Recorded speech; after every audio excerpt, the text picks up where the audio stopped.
where something like this podcast and the people that you've had on it are a real sort of inspiration, it's also really like disheartening to see the same errors being made by society.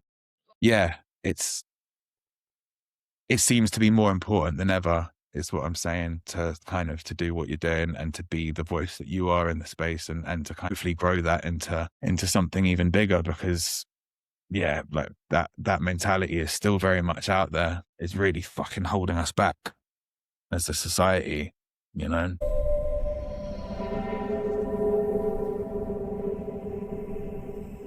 Welcome, everybody, to a very special episode of Too Light, Too Dark.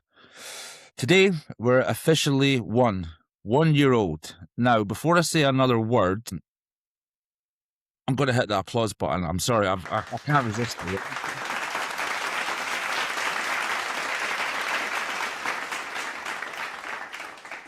One year of conversations that have challenged me directly. 1 year of difficult topics. 1 year meeting incredible people. 1 year is sitting in spaces where recovery, trauma, identity, leadership, belief, and human experience all collide. And perhaps most importantly, 1 year of building a community. When I started this, I didn't think that I truly knew what this would become. I think it was an idea, it was a doodle, it was a curiosity, some uncomfortable questions, but definitely an admittance that we didn't have any answers. So today is about looking backwards before we continue moving forwards. Did we achieve what we set out to do? Who knows? Is this what we imagined it would become? Well, who knows about that either. What surprised me, what's challenged me, all of it. What conversations stay with me. In a certain sense, I've taken a little bit of everything from everybody I've met. And where do we go from here? So let's do this. The originator is back, the authentic one. Welcome back, Rhett Nicholl. Welcome, mate. Thank you, mate. Good to be back. Thanks for having me. Absolute pleasure. If we can dial back a year ago, I think we mentioned originally there was no vision. Suppose question is, Rhett, how has that panned out a year later? I think it started pretty unseriously. Not to say that like it wasn't taken seriously, but it wasn't, as you say, it was a doodle. It was kind of like a try your hand at something new, see if you can kind of say something different and important. And I think in that sense, yeah, it's probably done exactly what it set out to do.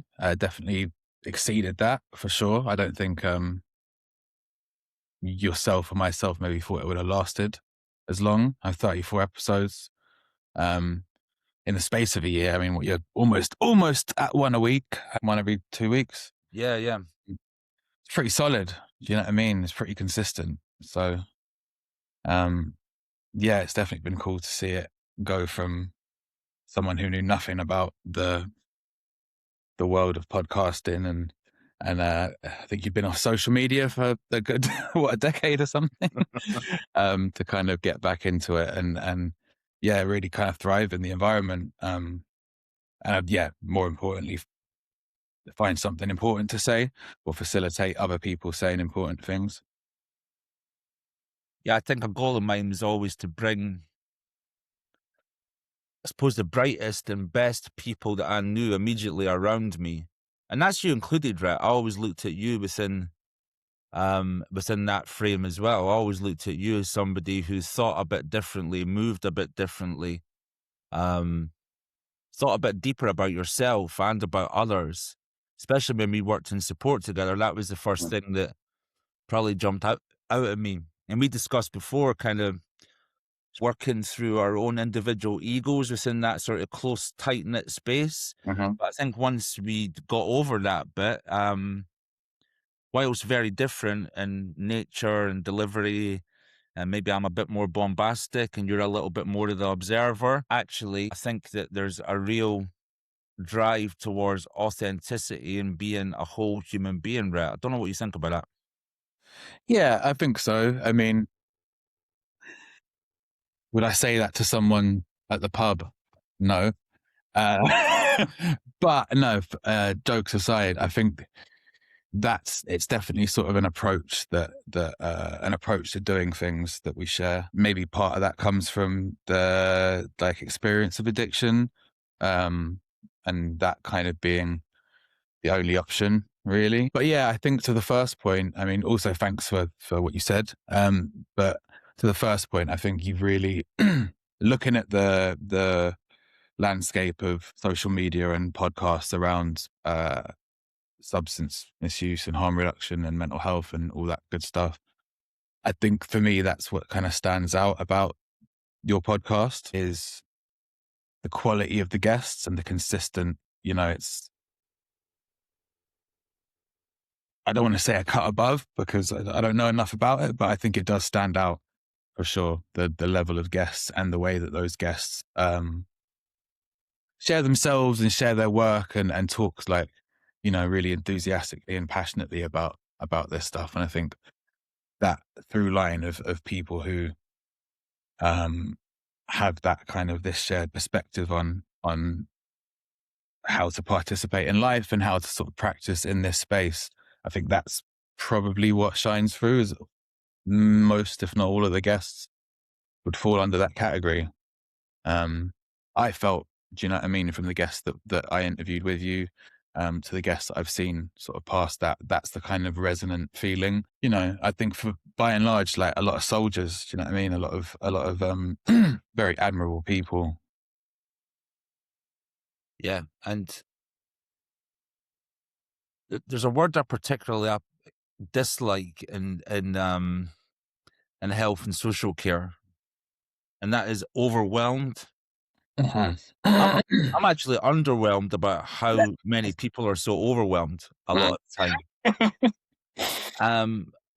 But I'm gonna use it in the context of overwhelm at the level of not only professional competency I've experienced, put that on the left-hand side.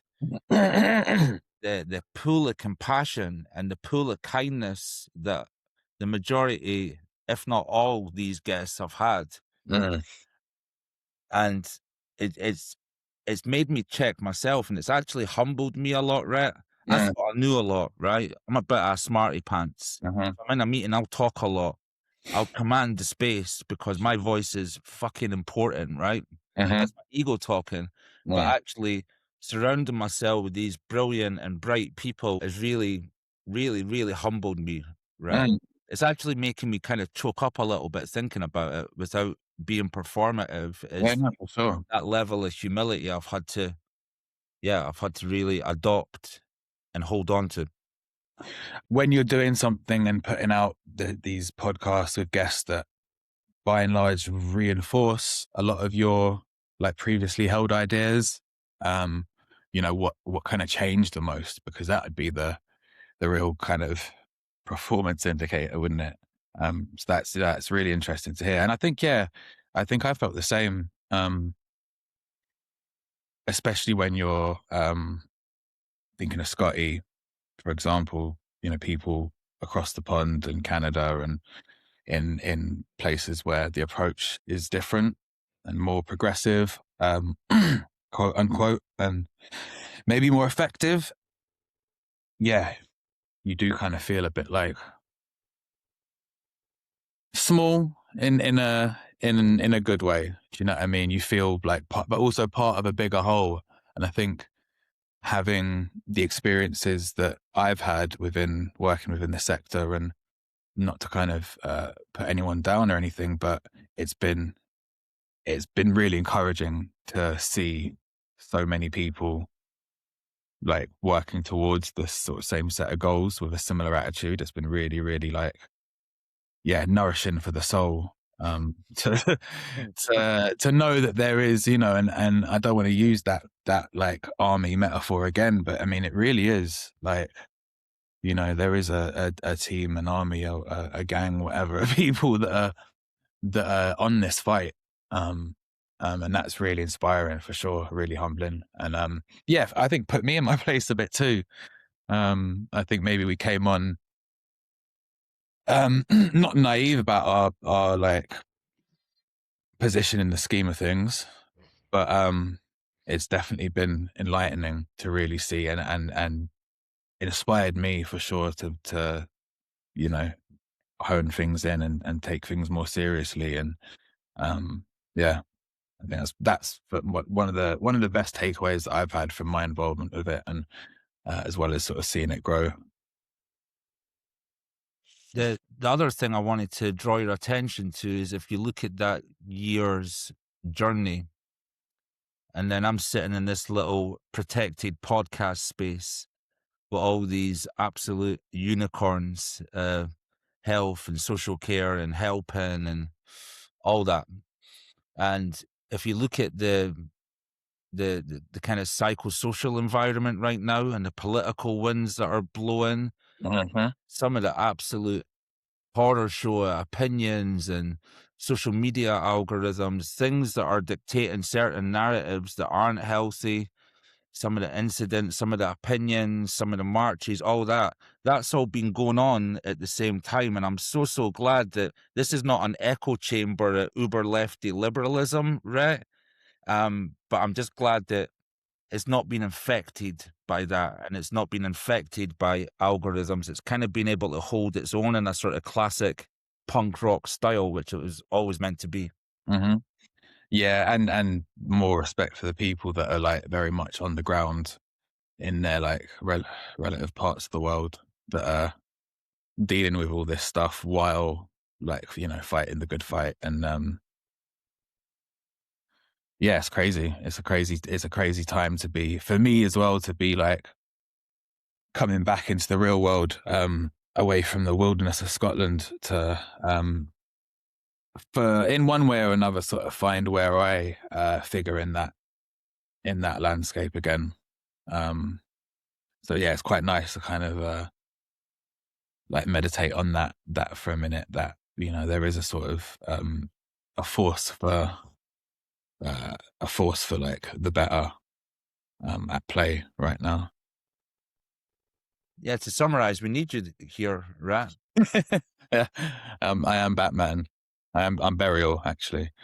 Um, And that's a good seg.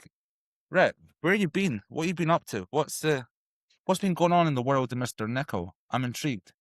so um, where are we now? 2026. So at the end of 2024, I left um, the health and social care field in order to move up to Scotland. Had an opportunity to come and live on the west coast, beautiful west coast of Scotland, for a couple of years, essentially to kind of take a break and try and save up a bit of money and hopefully get on the property ladder at some point, which couldn't have come at a better time. I kind of felt like I'd manifested it a bit, just because I'm sure while doing that job and dealing with some of the harder days, I probably imagined a scenario in which I didn't have to do that or do any kind of rat race for a little while, and kind of address a lot of the things that evolved from, you know, from my years in addiction, but also the kind of the years after that, um, that I didn't really have a chance to, because you already feel like you're kind of playing catch up when you have that kind of um, departure from the real world. So yeah, to put a long story short, I've just been up here not doing a whole lot, really, like dialing down the kind of London speed of operating. I've been doing a counseling skills course in advance of doing my counseling diploma, which will be an integrative diploma, and that will be back in London. So yeah, for the past couple of years, I've been doing that and been kind of forced into this. I suppose I'd actually quite liken it to go into rehab, or going, even though I never went, or some sort of like geographical like attempt at recovery. Mm. Although that was, you know, not the kind of the issues that were being addressed. Um, it's very much felt like that, really, like, you know, I think I was on methadone for about 2 years as well. So it really lines up this kind of 2 year kind of respite period in which you kind of allow yourself to just disengage from the world as you know it, and take some time to kind of look a bit inwards. And um, yeah, doing the counseling course has really uh, gone hand in hand with that and kind of facilitated a lot of growth that I probably hadn't had the time to do, having grown up in the way that I did. Before we carry on, I want to pause for a moment because this episode marks something really special. Today is the first birthday of Too Light, Too Dark. A year ago, this was simply an idea, a question, really. Could there be space for conversations that didn't rush towards solutions? A space that didn't ask people to package suffering into a neat story with a happy ending? Over the last year, the answer has been a resounding yes, but only because we stayed true to one thing, our North Star. Too Light, Too Dark explores how people rebuild meaning, identity, and purpose when life fractures. Or, put another way, conversations about what humans become after suffering changes them. That sentence has quietly guided every decision we've made, every guest, every episode, every essay, every clip, every partnership, because if it doesn't fit that sentence, we don't do it. This show is never intended to be another podcast chasing attention. It's become a space that allows complexity to exist. A place where light and dark can sit alongside each other. A place where lived experience meets clinical wisdom, and where we can have honest conversations about being human. The thing that struck me most over this first year is that so many people are searching for exactly that. Not certainty, not perfection, just honest conversation. And if you've been part of that journey, thank you, because this doesn't exist without you. Now, let's get back to today's conversation. And in a sense, it almost sounds like a retreat, right? So maybe that's me reframing the rehab experience, as you would call it, but a West of Scotland retreat. Yeah. Have you, and this might be a deep question, and tell me butt out if you want, but have you found what you were looking for, and that's why you're coming home? No. Hmm. No, definitely not. I don't think that was ever really the goal. I don't think I was particularly looking for something as much as I was aware that this period needed to happen. If I found what I'm looking for, if there was something, no, I think what it's really made me realize is what I value in terms of uh, lifestyle, um, in terms of, yeah, where I want to be, who I want to be around, and what my sort of trajectory is. So yeah, really, it's just kind of helped me reframe London because I'd grown pretty sick of it over the sort of the previous few years. So it's just allowed me to kind of appreciate my city, and come back to it with a bit more balance and maybe a bit more of a nuanced and adult perspective. I was thinking about archetypes and that notion of coming home as well a little bit.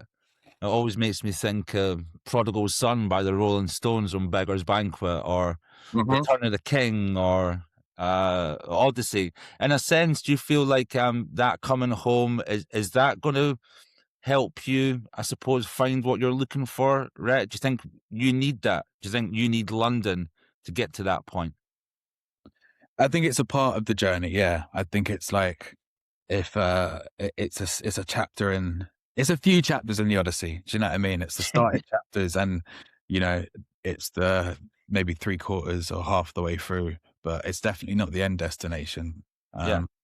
But I think having done a little bit of traveling, just seeing a bit more of Europe, and kind of resonating with that lifestyle, um, as I'm sure everyone does. You know, everyone likes to eat out and have drinks and whatnot. But being that that's my heritage, and kind of resonating with that kind of lifestyle so much, no, London's definitely not the end destination. But yeah, definitely this chapter that I'll be kind of embarking on is one that I'm more consciously aware of why it's necessary. I think those steps are a lot clearer now, in terms of like establishing myself on a career level, and you know, whether it's in this space, in the space of social care and harm reduction, and hopefully sort of on an artistic and creative level as well. It's good to have you home. And I often think about that story for myself because I often think about my identity that I'm born in England, grew up in Edinburgh, schooled in Edinburgh, never could quite felt like I fitted in, always felt like the goldfish in the sort of tartan bowl. Um, then got pissed off with Edinburgh and then fired down to London. And I suppose it sort of it fits better on me, but I don't know if it's home in the classical sense. Mm, I definitely feel more at home here.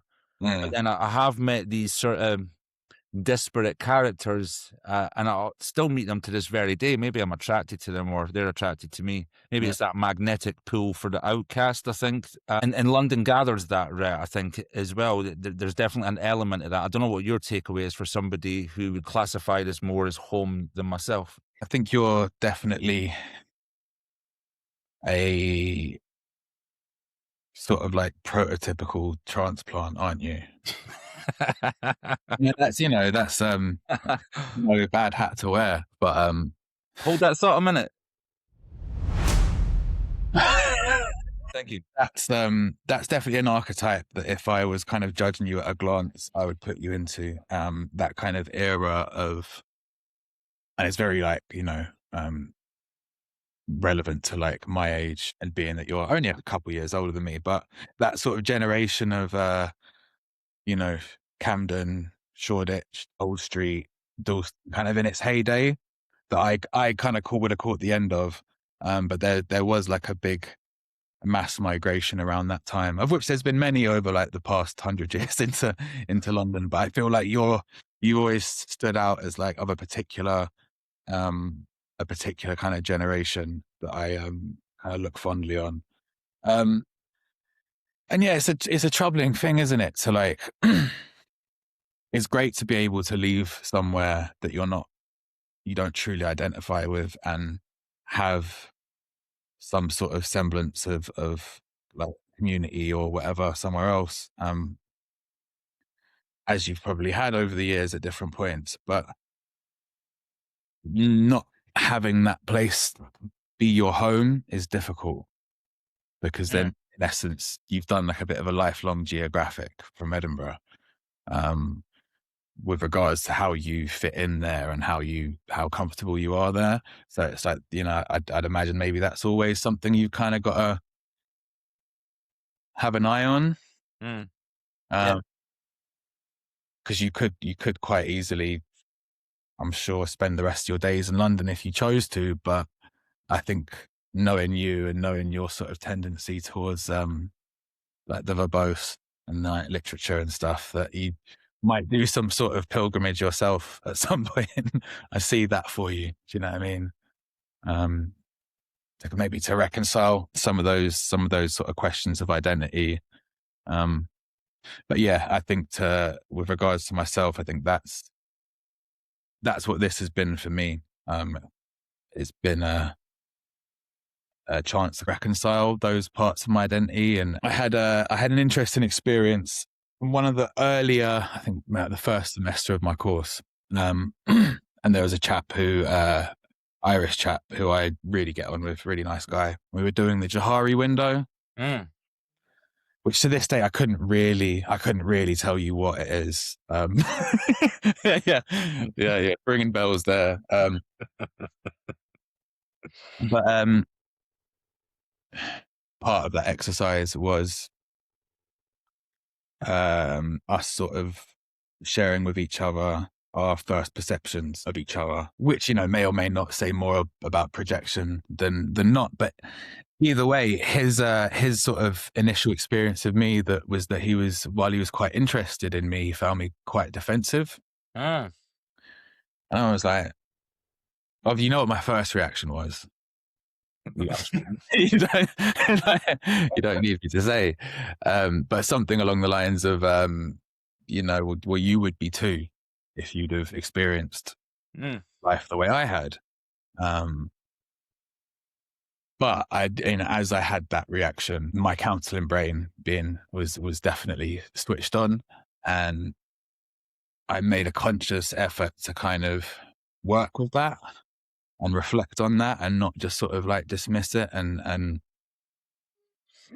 try and kind of get to the heart of what he meant and what his experience of me was, and how that relates to how other people might experience me. So yeah, I really had to look at that kind of that notion of being defensive and taking that for granted as being true, why that is, and what are the kind of constituent experiences that make me that way. And I think I would think that maybe his perception came from the way that people from my world are anyway. As you said, a tendency to be a bit more bombastic, to kind of dominate's not the right word, but to be a presence in the room. Do you know what I mean? I really resonated with that.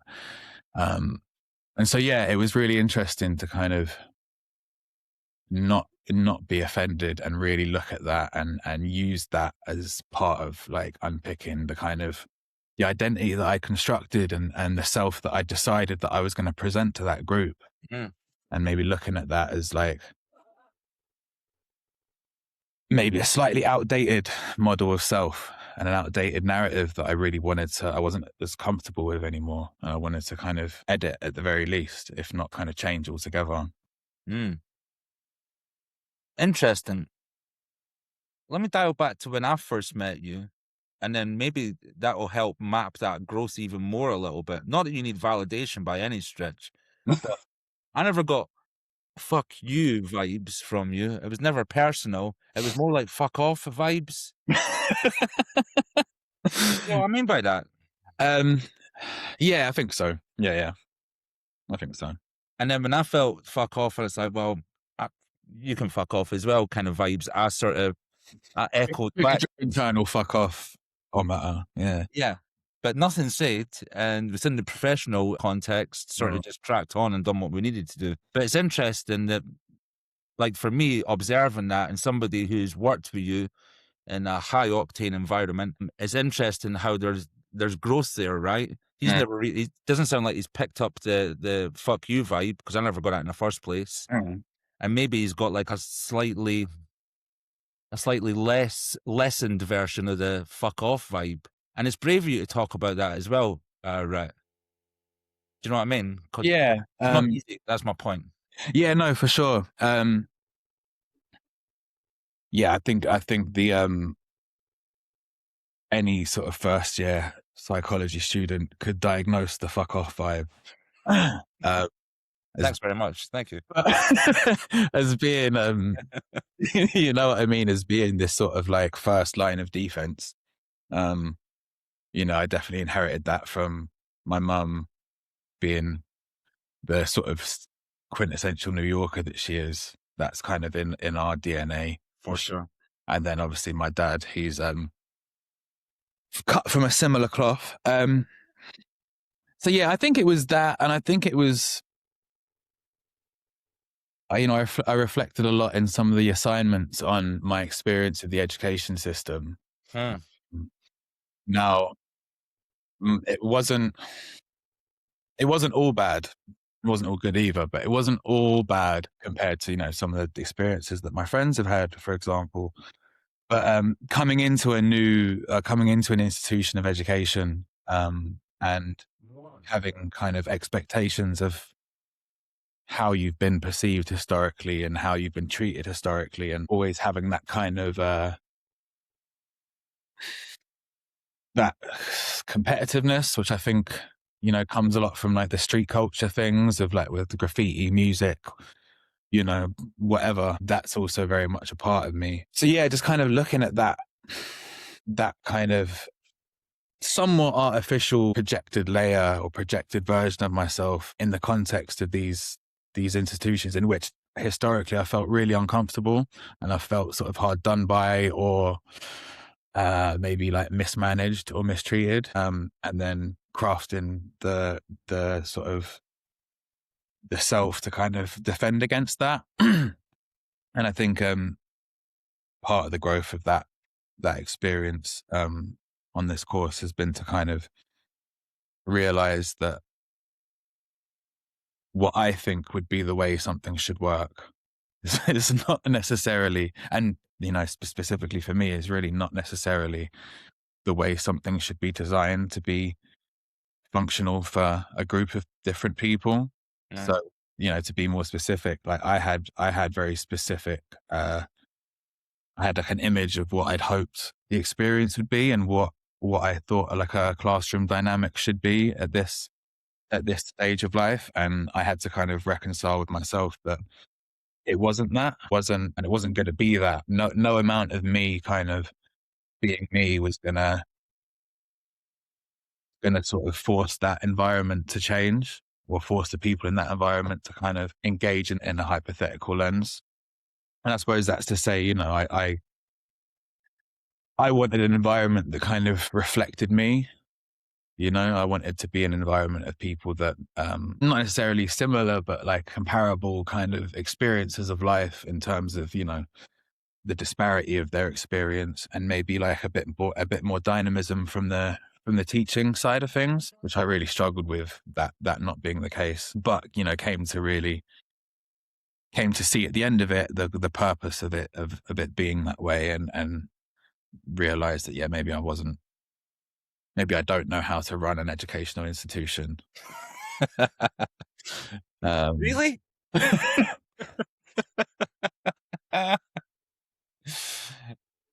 That was good, Brett. I've been thinking about this a lot, and let me just reaffirm and say it's really good to see you, man. Yeah, likewise. I'm really proud of you. Thank Honest, you. really proud of you. I appreciate that, man. But one thing that threw me, so I hadn't seen you for a while. We started this podcast a year ago. We done the doodle. We made a thing. Then it came a little bit of a brand logo. We got some colors. Bish bash bosh. Got it running. Done a couple of episodes. So here's my dashboard confessional for tonight, and I've thought about this a lot. So stay with me. Is that what blew me away about you, Rhett, is your voice. So when I first met you in a professional context, you always spoke really well and you did command the room without really having to try.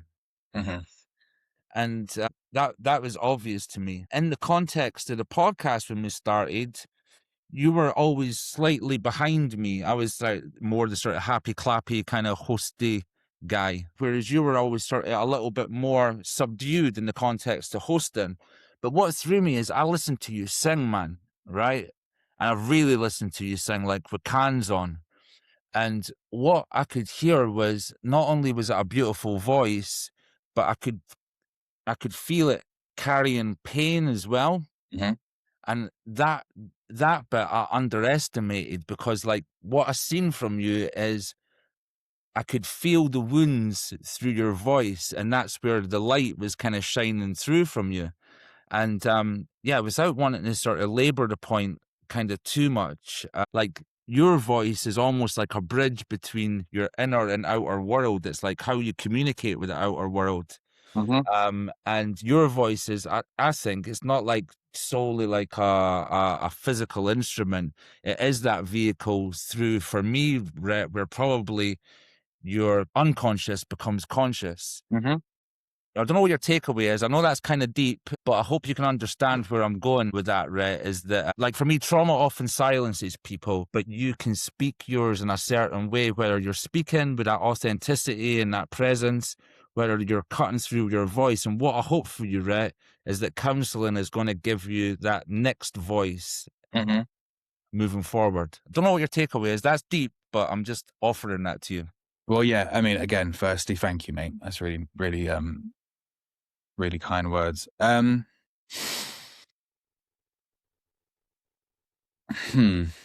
So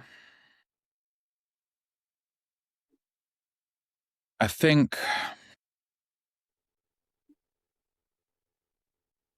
you're spot on with how you've kind of framed the. I really like what you said there. The voice being a kind of bridge between the inner and outer world.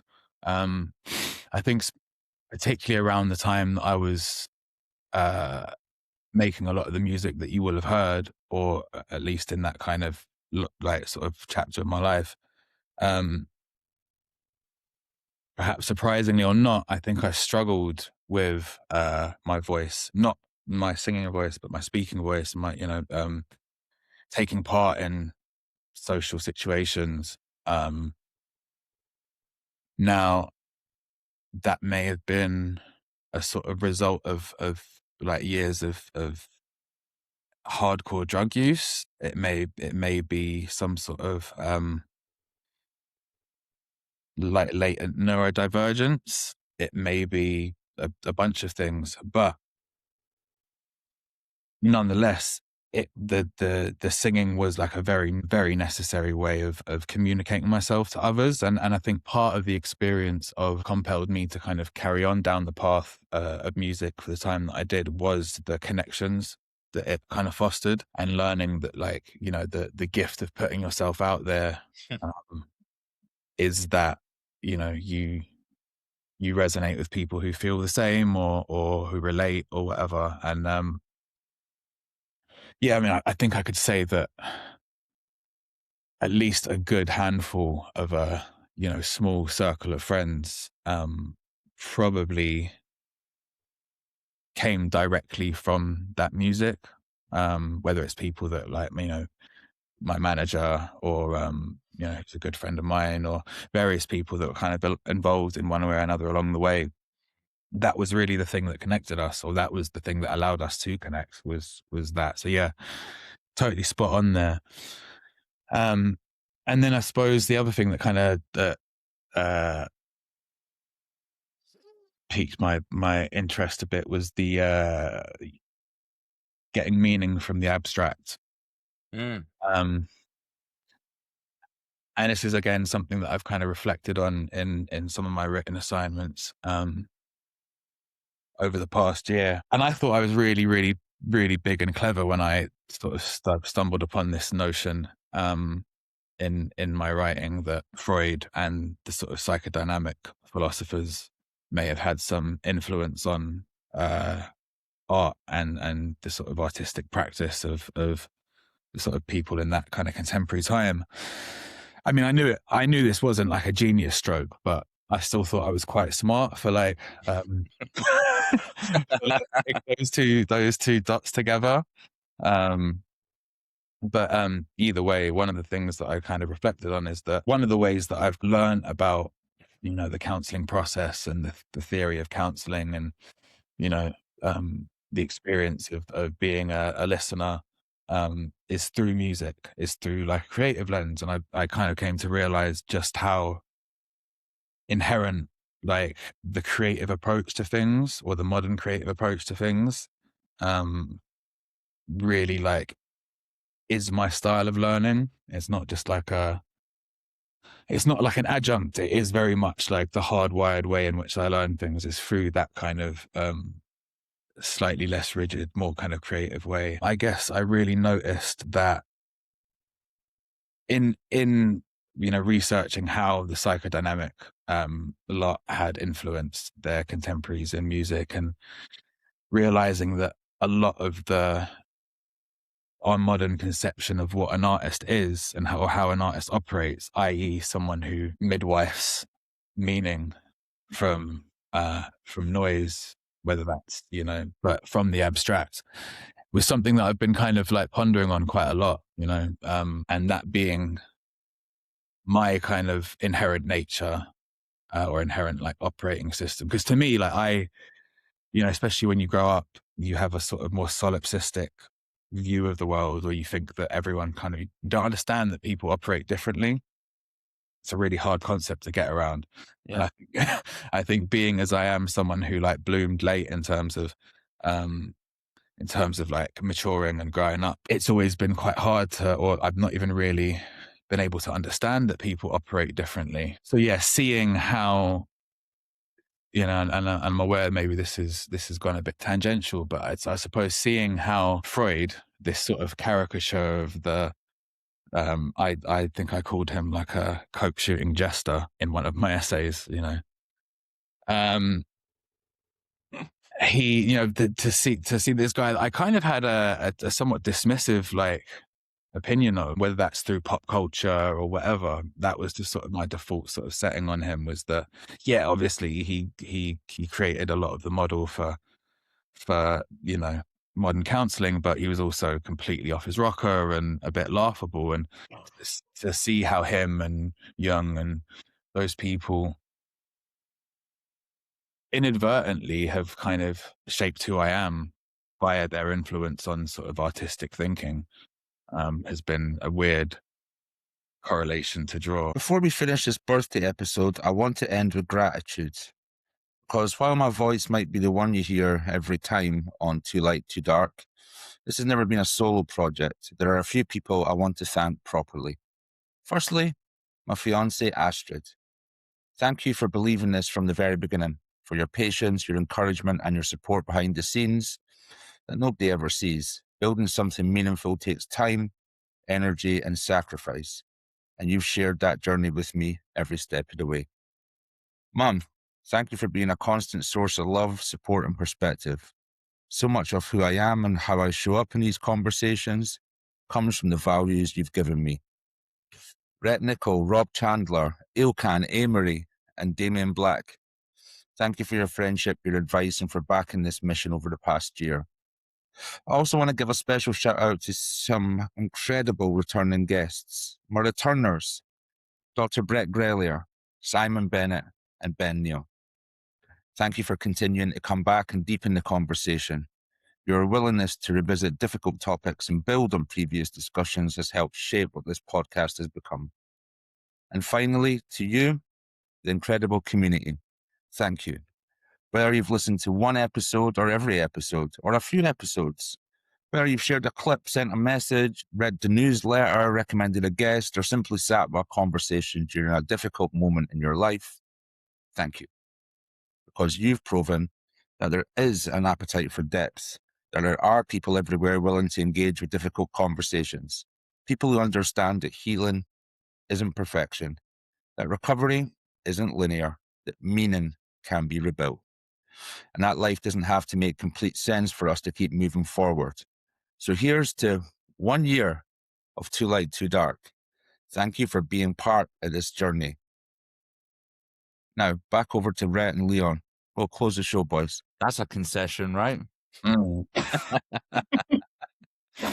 And yeah, I won't spotlight you any further based on my confessional to you there, but the way I look at it is you do have an extraordinary sensitivity, but for me, it's not based on trauma, because trauma is harmful. Like, yours is an adaptation to suffering, and I heard that in your voice when I first listened to it. And I think the one thing that I've understood about our dance as two people in the little spaces that we fill together is that historically we've been comfortable in unpredictable circumstances. Sure. And as a consequence, you become highly attuned to nuance. So that's a tiny change in tone, whether that be somebody saying something to you or a sound over there, or maybe it's just you've had too many hallucinogenics in your life and you've got an extra perceptionary sense. All the above. All of the above. But then also you can understand emotional atmosphere as well. So you can feel changes in atmosphere, subtle shifts in moods. And then obviously there's that attunement to the emotional state of others. And I'm really glad that you've landed not directly in the same health and social care space, but definitely in a helping capacity. Because I think that that's probably outside of your art and creativity, right? That feels like a good fit for you. For sure. Thank you. Yeah, and I think I'm also quite interested in not just sort of strict somatic therapies, maybe sort of slightly more cutting edge or progressive kind of sound therapy. And I don't, not to discount singing bowls because they're incredible things, but I don't mean quite that world, but more the impact of sub bass, to be quite particular on the human body and the human nervous system and the human consciousness. And I think that's something that I'm really interested in kind of pursuing alongside a more traditional counseling practice and trying to integrate. There's a chap at the moment, and he's essentially created a sort of a pillow, a plushie that it's not a speaker, it's a bass mover. So in the way that if you put it on a table, it would make the table the speaker. So in the form of a plushie, you can use it. So as you're listening to music on your headphones, you can use it to essentially feel the effects of it as if you were standing in front of a giant sound system. The bass frequencies are all resonating in you.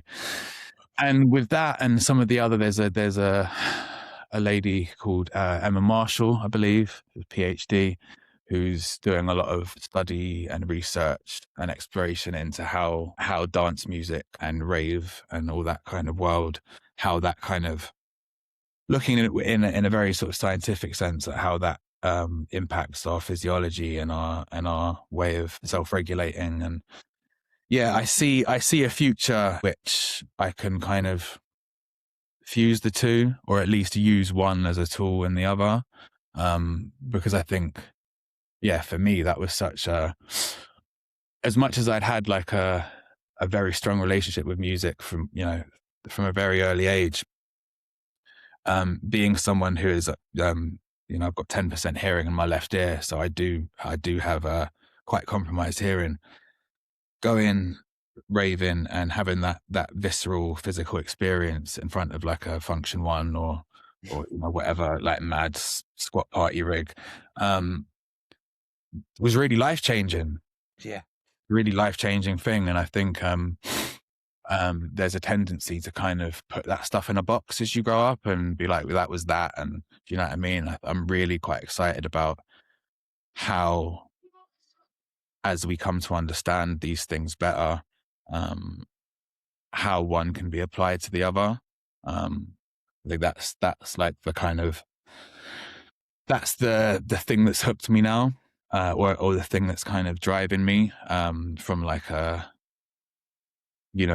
developing that kind of passion in an area, like not just an interest, not just like a working capacity for, but like a real passion for. That's something that's really exciting me. So being able to use that musical sensibility with its relation to trauma and life experience in a way that's less involved with the ego, I think it's going to be really, really cool, really interesting path to go down.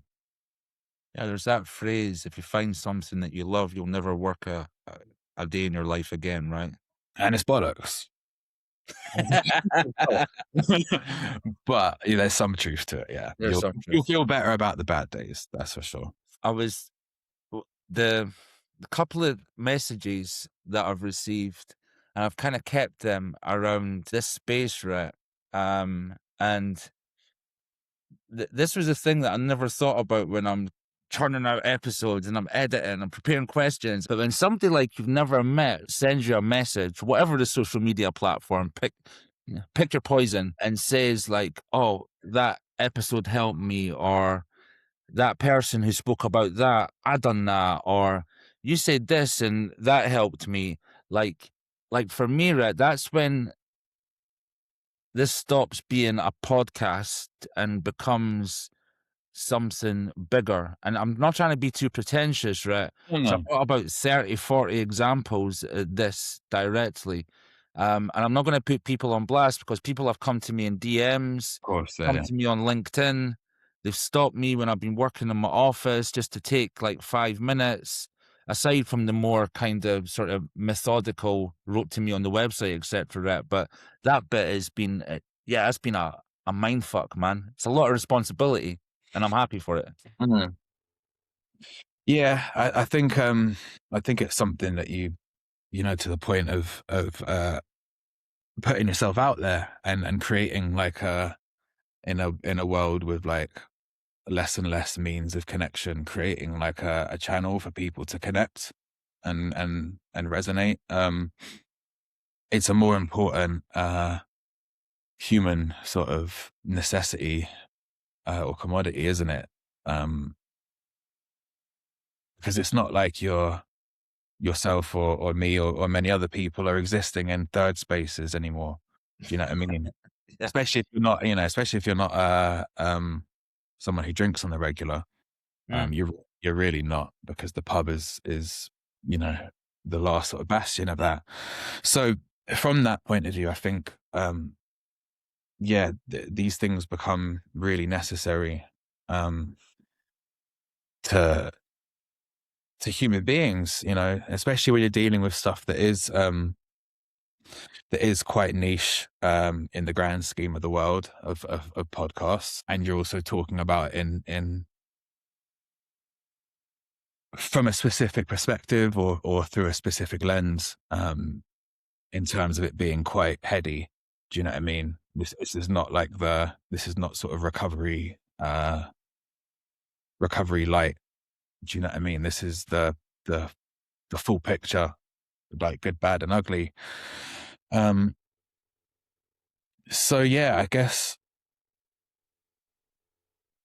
does that put pressure on you in the sense that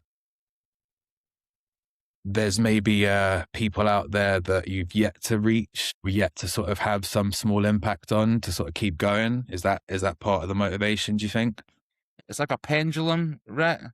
Some days it's quite a primary motivator. Mm, Some days it's like a sadness that we, as a society, we see we're more connected than ever. We've got the technology to be more connected than ever, but these sort of momentary DMs, whether they just be like a momentary little splash in time for that person, that would suggest to me that all this sort of tech and all this new media space is actually pushing us further apart, right? yeah, for sure. Um, For but sure. then, but then what kind of drags me back again on the pendulum is when, generally speaking, if I meet 9 people on the street, 8 of them are gonna be generally all right and kind, and, if you fell over and banged your head, 8 of them would probably Mm, gather around you and help. So I think the external forces around that play a huge part, but the primary motivator is if somebody does come into the DMs on socials or writes to me on the podcast website, it's a fucking honor, man. mm. Yeah, I mean, the reason I ask as well is because it's something that I experienced when releasing music. Um, I definitely didn't have a huge reach, but the reach that I had was really meaningful. Um,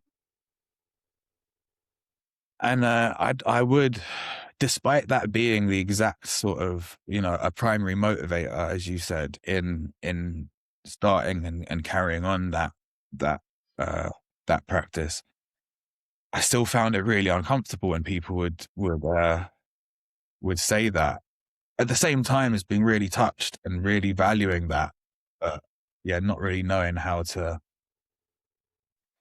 respond to it, or how to kind of reconcile that, because particularly with that stuff, you are sort of delving into, and I suppose, yeah, with this as well, you are offering a lot of yourself.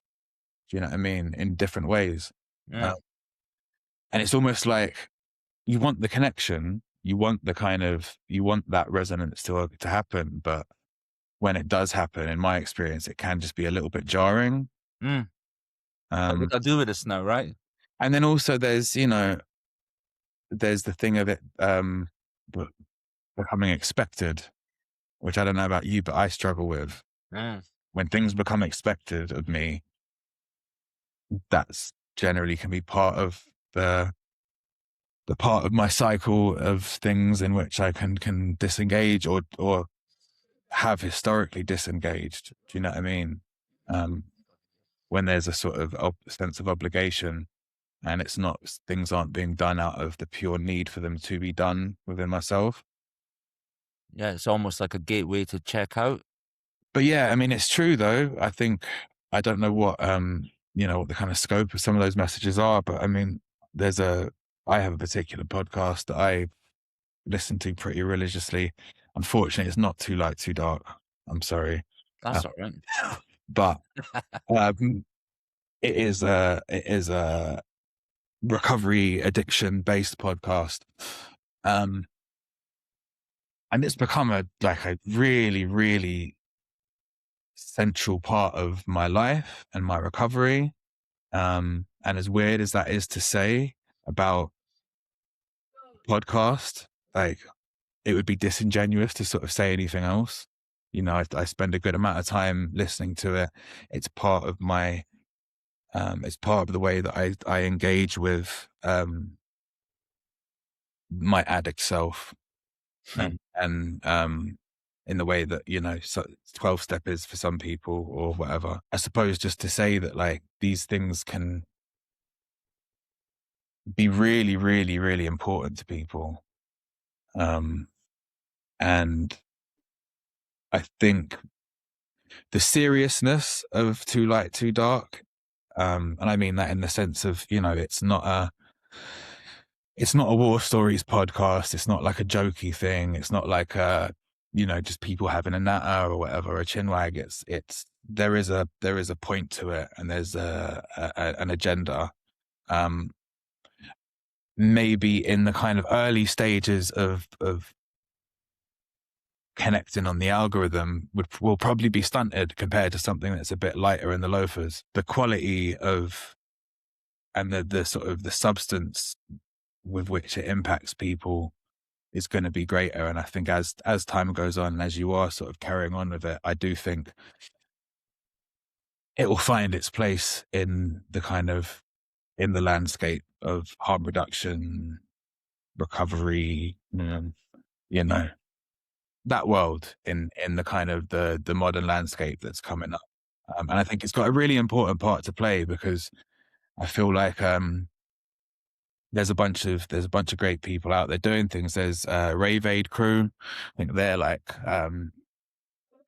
Brighton or Bristol kind of ways, like that neck of the woods. And they're doing a lot of harm reduction, sort of across the whole spectrum of drug use, but very much in the party world. There's What Are You On? There's Simon Doherty as well, who's doing a sort of like investigative journalism approach. There's a lot of people that are in the early stages of creating like a very needed ecosystem around this information. Because, I'm sure you've noticed, ketamine is Uh-huh. now the like devil child of the drug world. I even saw a ITV expose on like cocodamol, like 7 milligram cocodamol, and people becoming addicted to that, which I'm not discounting, but people then getting on a soapbox about how it should be banned, and this kind of this prohibitionist media and sort of legislative sensibility is still very much in force. And it really like, where something like this podcast and the people that you've had on it are a real sort of inspiration, it's also really like disheartening to see the same errors being made by society, pushing for, reclassification of a drug in order to sort of Make do, it go away. yeah, Robert, there you go away. Because it's just worked for everything, it's just really worked. Yeah, it seems to be more important than ever, is what I'm saying, to kind of to do what you're doing and to be the voice that you are in the space, and to kind of hopefully grow that into something even bigger, because yeah, like that mentality is still very much out there, and is really fucking holding us back as a society. you know? Well, yeah. With that, let's pour some metaphorical water on the moralist firewall. I had 101 other things to talk about. I had amazing guests to talk about, some really deep and meaningful conversations to talk about. But that's been an hour, just the two of us. Oh, wow. And I think that to close the loop on a year, that's probably how it should be. That brings us home. 1 year of Too Light, Too Dark. For listeners, if you've been with us since day one, thank you. If you joined us 6 months ago, well, thank you as well. If today is your first ever episode, well, welcome. Wipe your feet on the mat and walk right in. For me, this has never simply been about a podcast, mate. It's about creating a space where difficult conversations are allowed to exist, where lived experience matters, where expertise matters, where uncertainty is welcome, where people don't have to pretend they've got everything figured out. And that's because of every single one of you listeners, every single one of the guests. So thank you for listening. Thank you for watching. Thank you for sharing episodes. Thank you for the messages. Thank you for trusting us with your time. And thank you for being part of this growing community. As we head into year 2, for me, I'm only getting started. I'm just getting my feet wet. So please don't forget to subscribe to our newsletter. Drop me off an email, leon@toolighttodark.com. And wherever you're listening right now, please like, comment, subscribe, slide in my DMs and tell me about your skeletons. I'm really interested. Find us on YouTube, Apple Podcasts, Spotify, Deezer, Amazon Music, Lidl's, Tesco. No, I made the last 2 up. We're everywhere. Come and join the conversation on social media at Too Light, Too Dark on TikTok, Instagram, Facebook. And from myself and from the originator, Mr. Rhett Nicholl, thank you for making year 1 unforgettable. Until next time, stay curious, stay compassionate, and stay gold. Namaste, Rhett. Thank you. Peace. And just to close us out, ladies and gentlemen,